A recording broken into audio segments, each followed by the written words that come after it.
presentation. Now we will be looking into a topic of cable structure. Cable is a member which is being used in suspension bridges. In connection with the arches, the suspension bridge is a opposite to the arch action, and in the cable structures, the mode of stress will be tension. All over the length of the cable, the force will be tensile force, and this is a member which carries the suspension bridge. All the loads which is moving in the deck is being carried by the cable. What are the internal stresses and forces which is acting in a cable structure? Let us get into the topic.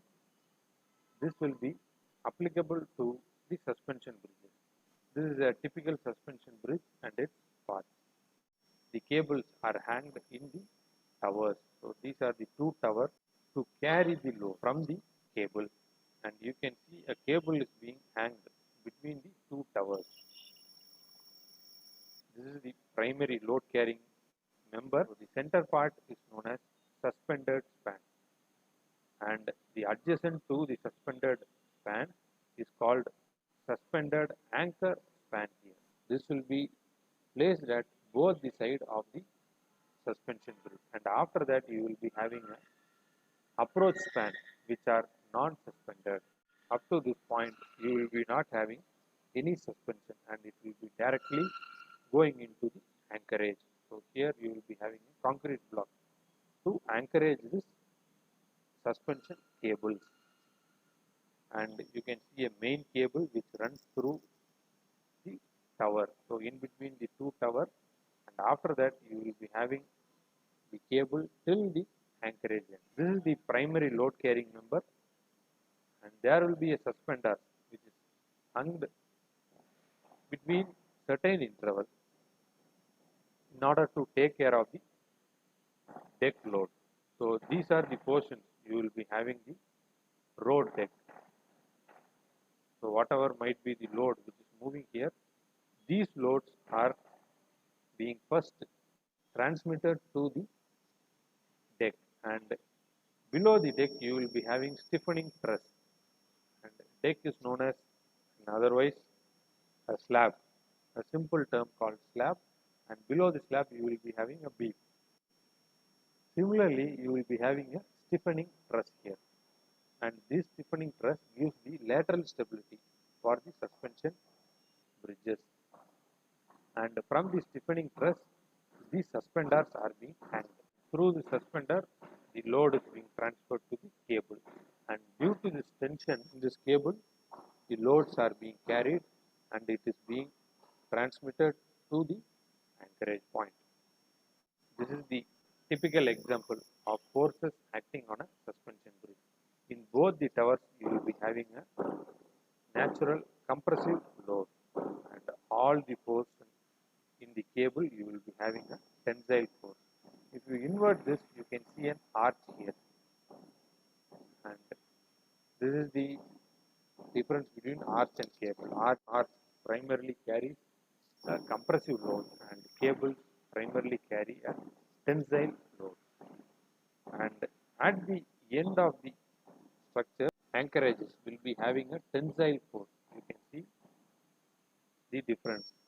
The towers will be carrying a compressive force, and the anchorage will be carrying a tensile force here. Yes, there are two cases: the bridges which are constructed at same level, and second case is the bridges which are constructed at different level.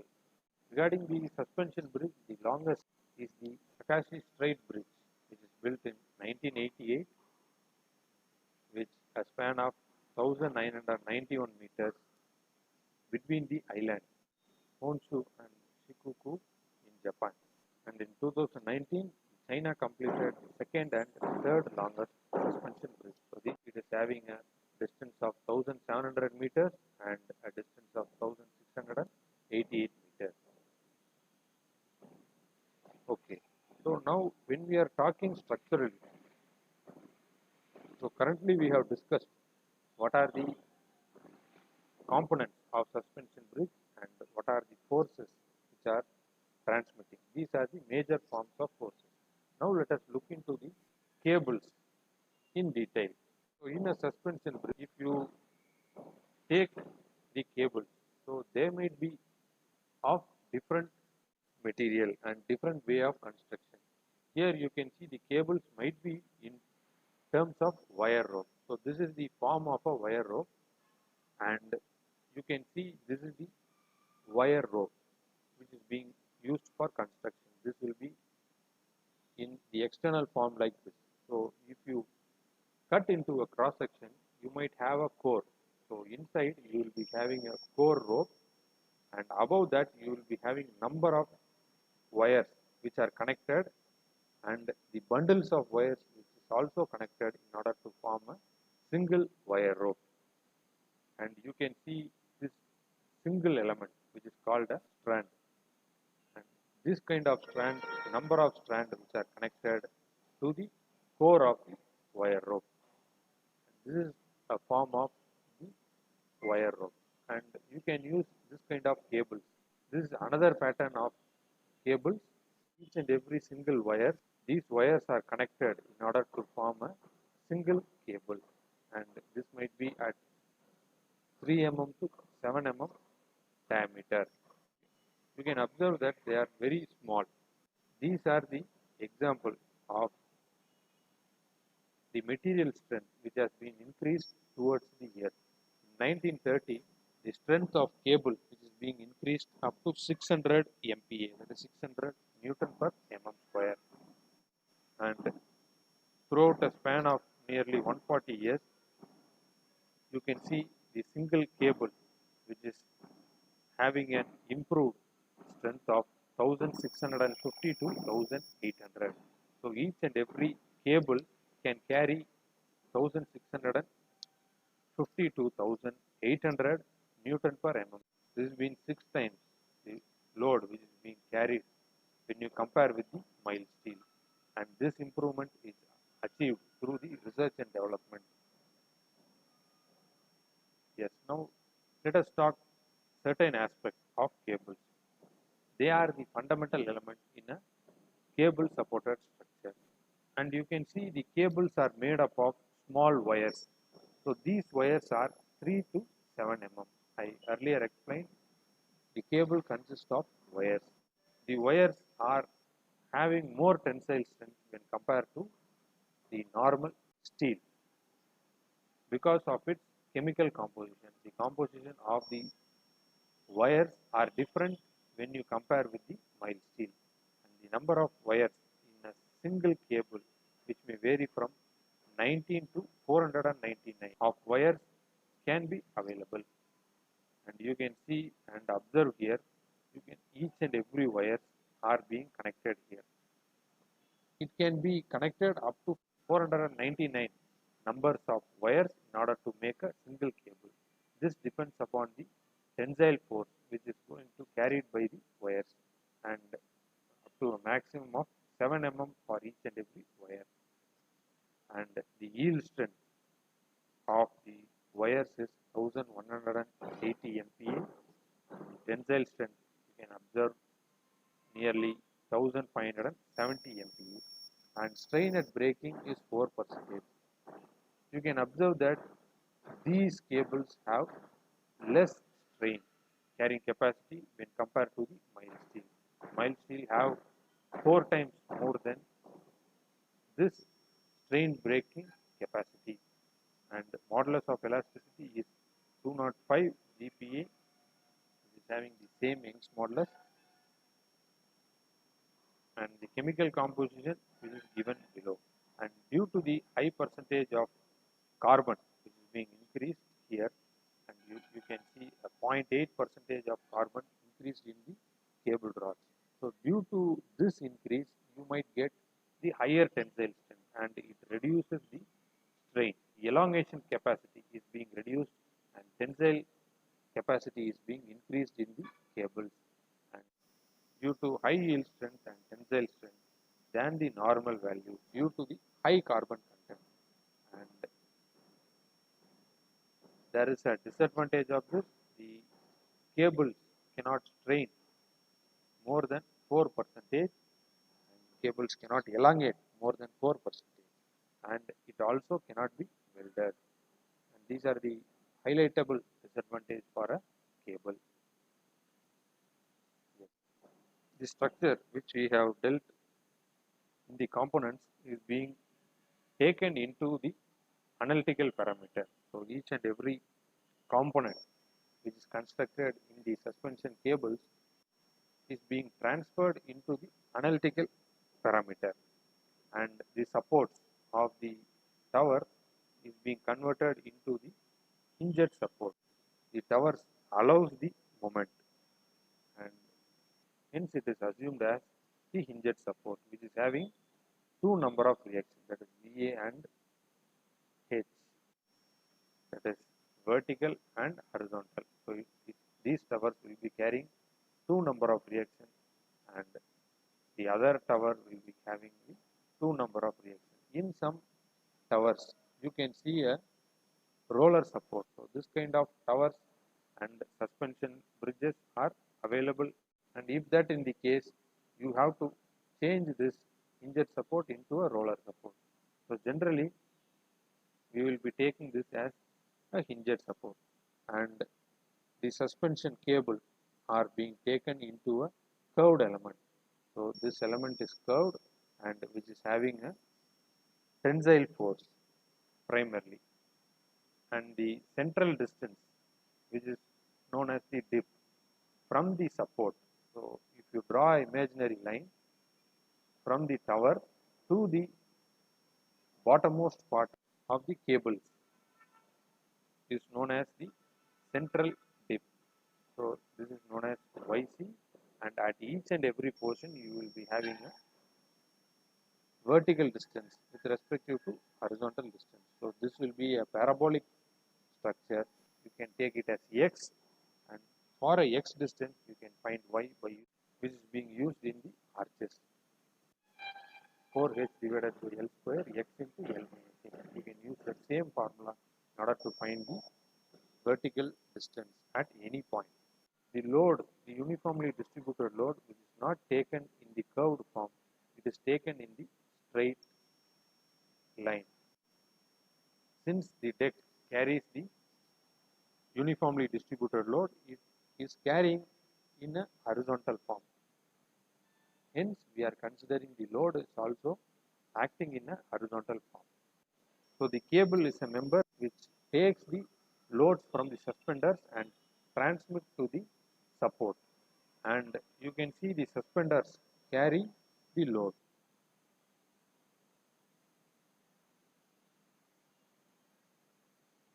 And the load will be acting at the deck. So it might be uniformly distributed load. So this load will be the dead load, and the load which is acting in the deck, and below the deck you will be having a stiffened girders. And due to this, you will be having a uniformly distributed load, and this load is being taken as the horizontal load.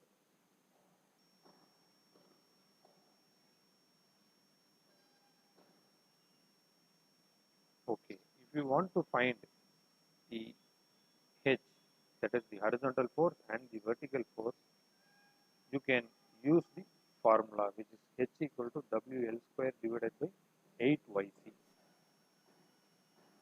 You can prove this by taking moment at the, you can take this as the unknown point, and you can take the moment. So you can take the moment at left hand side, VA into distance, which is VA into X. You know, if you have a UDL which is having a length of L, so you will be having VA as WL by 2 and VB as WL by 2. And VA, you can take it as WL by 2 into X meter distance. And you will be having a horizontal force, and this force into the Y distance. So this will be acting at anti-clockwise direction, hence it is minus. And minus H into Y, it is written here, and you will be having a uniformly distributed load, that is W into X by 2. So this will be anti-clockwise, and hence it will be minus here. So WX square by 2. So this will be the moment at the point P. So these first two terms are similar to a simply supported beam. And if you have a simply supported beam which is having a straight span, you can see the VA into distance and this UDL will be same. Hence we can take this as a single component and we are writing in terms of mu P. So the rest of the terms will be minus H into Y. Now our point of interest is to find the horizontal force, and since if you equate the terms into 0, if you need to find horizontal force, you can take the Hy outside and mu P divided by Y. So H can be found out by mu suffix P divided by Y. And for a point at C, the lowest point of the cable. So this is the central and the lowest point of the cable, and if you need to find for that, this will be the place where you will be having the maximum moment, and you can apply the Y in terms of YC, and the YC is written. So instead of H into Y, H into YC is written here. And if you substitute the X as L by 2, since the central dip which is acting at the L by 2 distance, so you can consider this X as L by 2. So you will be getting W L square by 4, and you will be having W L square divided by 2 square. So 2 square will be 4 and 4 into 2 will be 8. So W L square by 4 minus W L square by 8. So if you subtract this, you will be getting W L square by 8, and at the center point you will be having the moment of W L square by 8. If you need H, you can take this outside and W L square by 8 divided by YC. So this is the way the H is being identified, and you can straight away directly use the formula which is H equal to WL square by 8 YC. So you can find the horizontal force here, and VA and BB you can find by assuming the structure as simply supported, and you can find TA. Since you have two number of forces at a joint, so you can find a resultant at a single point. If you have two number of forces, you can find the resultant force. So this resultant force is called the tensile force. So at both the support you will be having the resultant force. How you can find? You can use Pythagoras theorem, and you can square the VA square plus HB square to the root. So you can root that in order to find TA, and if you need TB, that is tensile force at B, you have to square HA and VB, and if you root that you will be getting TB. So this is the method to find the VA, VB and HA, HB. If you find that, you can find the force which is acting in cable. So here the tensile force which is TA and the tensile force TB, which is the force acting in a cable. So now after this analysis we can be able to say that this is the tensile force which is acting in the cable, and okay. So this is the next case which the cable have different elevation of support. You will be having a support A, and support B is being elevated to a distance of D. And if you draw an imaginary line and the point of B, so up to this you will be having the distance. So this distance is called D, and the distance from the lowest support to the suspenders, that is the lowest point of the suspenders, which is known as YC. And if you add this, so YC plus D, you will be getting H. So these are the terminology which you will be going to use when you analyze a structure which is having a different elevation in a cable structure, and you can have the same uniformly distributed load, and we can mark the distance as L1 and L2. Since you are suspending this structure at different level, you will be having the two different lengths. So first length L1 is the distance between the lowest support to the central point of the suspenders, which is L1, and from the central point to the point B, which is known as the L2. If you add this L1 and L2, you will be getting the total distance, which is L. By this terminology, we can find. So, what is our interest is we need to know what is the formula to find HA and VA. If you know the component of HA and VA and VB and HB, you can resolve this in order to find the force which is acting in the cable. Okay. So, we know that in order to find H, that is the horizontal force, we have already derived WL square divided by 8YC. So, instead of L here, we can substitute L1. So, this is the distance between the support A and the central dip, and this is taken as 2L1 square. So, we can assume and imagine that if you have a suspension bridge which is having the support B also at the same level, so then what will happen? L1 will be same for the next half of the distance. If you imagine both the support are having the same elevation. Since this is the case, you can write HA equal to 2L1. So, instead of L, we have to substitute 2 times L1, and you will be getting the overall distance of the L and W2 L1 square divided by YC. So, if you need HB, what you can do is you can draw a suspension cable, an imaginary suspension cable at the same level. So, you know the first half which is having the length of L2, you can mirror this imaginarily, you can draw the another support. If that is the case, the total length will be 2 times of L2. Since instead of WL, you can substitute 2 times of L2 divided by YC. Why we are providing YC plus D is, so the total depth here is YC plus D, and instead of YC, you will be applying YC plus D. So, if you consider the higher support, at the higher support, the horizontal force will be W2 L2 square divided by 8 YC plus D.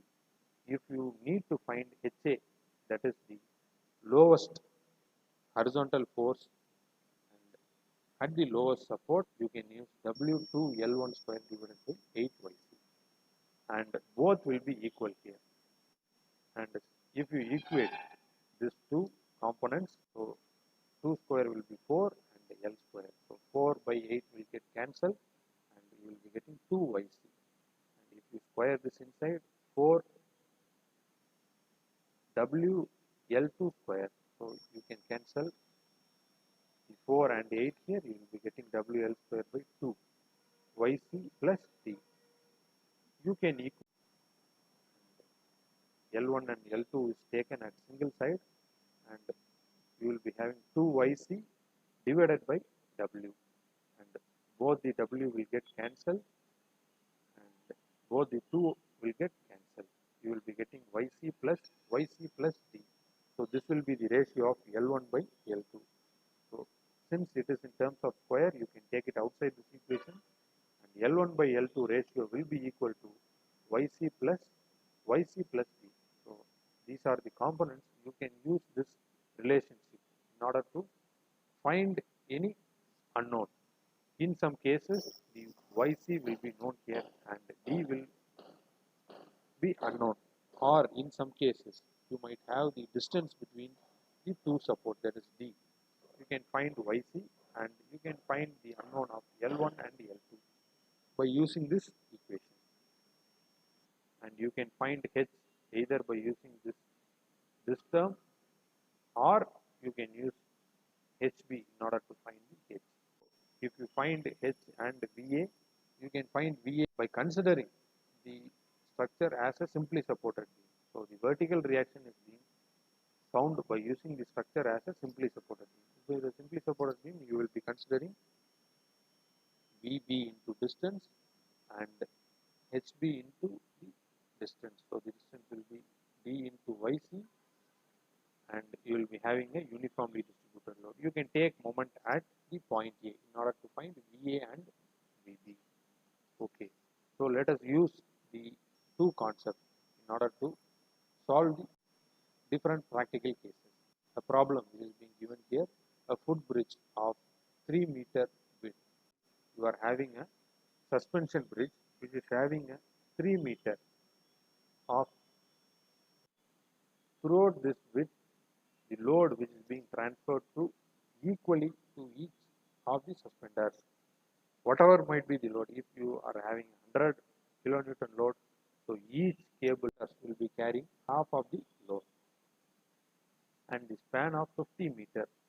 So the suspension bridge having a span of 50 meter is carried by two cables of uniform section having a central dip of 5 meter. The central dip is 5 meter here. If the platform load is 5 kilonewton per meter square, calculate the maximum pull in the cables, and the UDL which is given here, if a 5 kilonewton per meter square which is acting, you have to find what is the tensile force which is being carried by the cables and find the necessary section required if the allowable stress is 120 Newton per mm square. W, which is the weight acting on the suspension bridge. You are having a load of 5 kN per meter square. So what is the total area here? So the suspension bridge is having 3 meter width and 50 meter length. So the area will be 3 into 50. So 3 into 50 is the area here, and the load which is acting is 5 kN per meter square. So if you multiply into 5 here, you will be getting the total weight on the suspension bridge. So you can divide this by 2 in order to find the load which is carried by each and every cable. And if you divide this, you will be getting 375 kN. So each and every suspension cable is carrying a load of 375 kN. Okay, now let us find the horizontal force. We know that formula H equal to WL square divided by 8YC, and we know the load here is 375, and this is the load, and L square is 50. The length of the cable is 50. WL square divided by 8 into YC. So the central dip is given as 5 meters. And if you substitute and simplify, you will be getting H as 468.75 kilonewton. And if you need to find the reaction, that is VA and VB, you know the load which is W. So W here is 375. So the half of the load which will be carried by each of the support.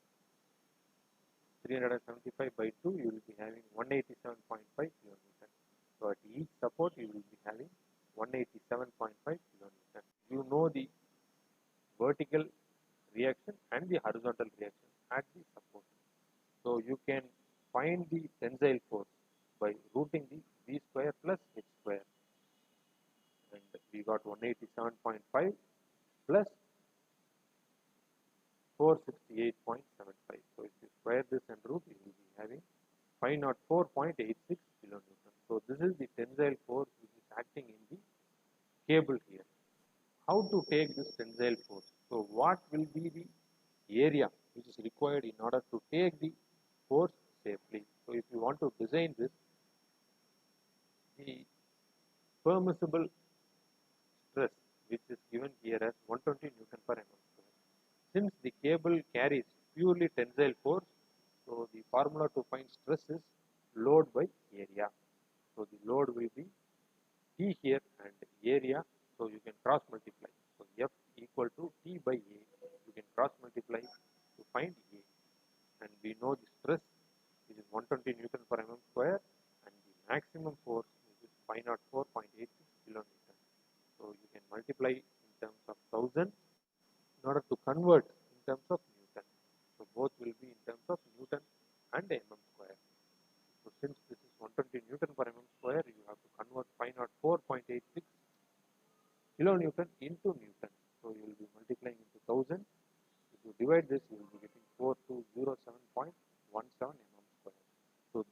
the area which is required.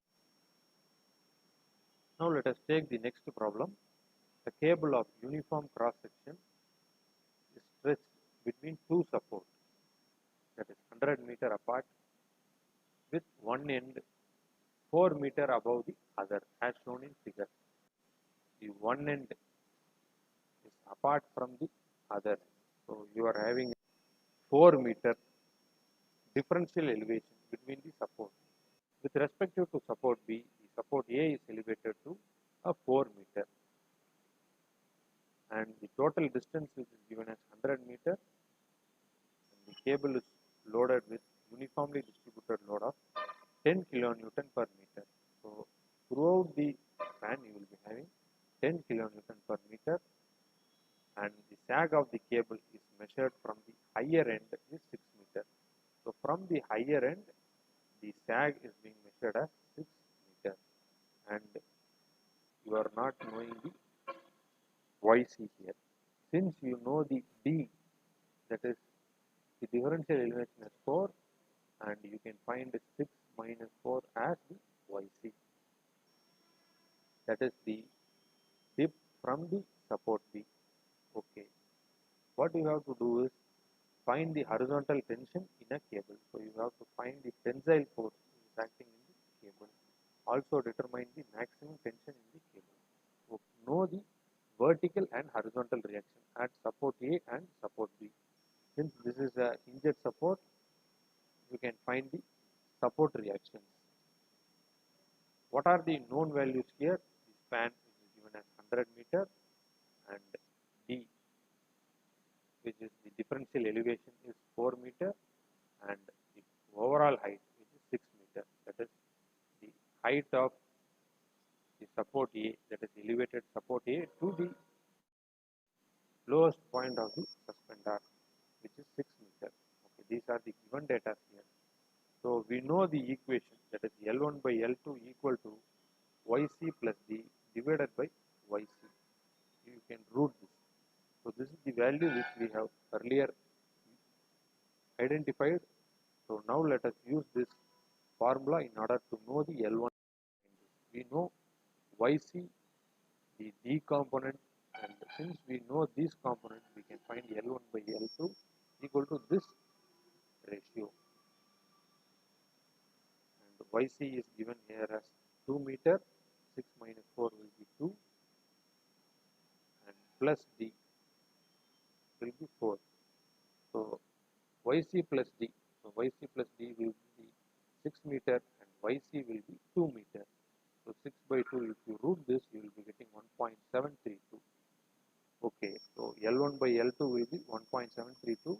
If you need L1, you can cross multiply, and 1.732 into L2. So you can write L1 in terms of 1.732 L2. So L1 plus L2 will be 100 meter. So the total length is 100 meter, and you know L1 as 1.732 L2. So you can substitute instead of L1 as this value, and you will be finding L2 here. So the only one unknown is L2, and it is found as 36.6 meter. If you know L2, you can substitute here in order to find L1. So we know L1 and L2. So the distance from point A to the maximum dip at C is L1, that is 63.4 meter, and L2 is also identified as 36.6 meter. Okay. Now we have to find the H here. How to find H? You are having a formula which is WL square divided by 2 into YC plus D. So this is the formula which we have discussed earlier, and L1 we know that 63.4, YC plus D is 6. If you substitute the components, and the load is 10 here, you substitute all the components here, you will be getting H, and you can check by using the another formula which is HB. So this is the formula to find HA. HA and HB will be equal, and since it is taken as, okay, if you need the reaction, that is VA, you can take moment at B, there will be VA into the distance is 100. So VA into 100 which is clockwise, that is plus, and you will be having a horizontal force. We know that this horizontal force is 335 and 335 into 4, so which will be anti-clockwise, and you are having a UDL that is 10 into 100 into 100 by 2, that is 50. So these are the three components. Okay, if we simplify this, we know HA is 335 into 4, and this term will be equal to 0 here. So you can keep VA into 100 one side and take the rest of things outside this equation. 51,340 divided by 100. So the VA will be 513.4. You can root this VA square plus H square, and VA is 513.4 kilonewton. So your maximum tensile force will be 613 kilonewton. So this is the requirement here, and since the VB is less, if you square and add this, if you find TB, that is tensile force at B, which will be lesser than the TA here, hence TA is considered as the maximum. So the maximum force which is acting in the cable is 613 kilonewton. So this will be acting at the point A. So you can take this maximum tensile force and design the cable. And okay, so now our aim of this lecture is to understand what are the components of the suspension bridge and how to tackle and how to find the reactions, that is vertical and horizontal reactions in a cable. So which will be having in a suspension bridge, it might be at same level or at different level. So you can find the cable only carries the axial force, and that is the tensile force. So if you identify the tensile force, you can design the cable structure in the suspension bridges. The primary member is the suspension. So this is a gist of handling the suspension bridges, and you can take each and every component and analyze in order to design a suspension. I hope you enjoyed this session.